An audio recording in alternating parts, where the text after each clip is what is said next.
সেনাবাহিনীর প্রশিক্ষণার্থী বহনকারী বাসের সঙ্গে যাত্রীবাহী বাসের মুখোমুখি সংঘর্ষে একজন নিহত এবং আহত হয়েছেন অন্তত ৫৫ জন। গুরুতর আহত অবস্থায় তাদের কুষ্টিয়ার ২৫০ শয্যার জেনারেল হাসপাতালে ভর্তি করা হয়।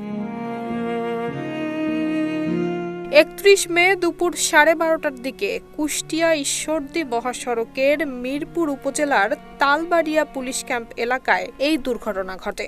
৪০ থেকে ৪২ জন আর্মি সদস্য ছিল এবং সিভিলিয়ান অন্যান্য সদস্যরাও ছিলেন এবং তাদের মধ্য থেকে অনেক আর্মি সদস্যরাই এখানে আমরা দেখতে পাচ্ছি আহত হয়েছেন, তারা হসপিটালে এসছেন। হসপিটালের একজন দায়িত্বশীল ডক্টর সাহেবের সাথে কথা হলো, উনি যেটা আমাদেরকে জানালেন যে উনি এ পর্যন্ত প্রায় ২০ জনের মতো চিকিৎসা দিয়েছেন।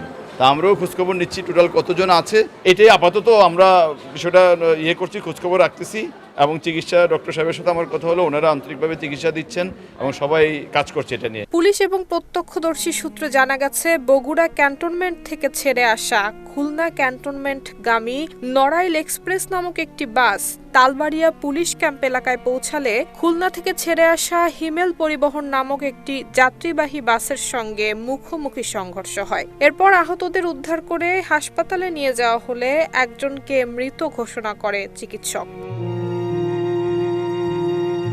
নুসরাত জাহান মেহেক, ঢাকা পোস্ট।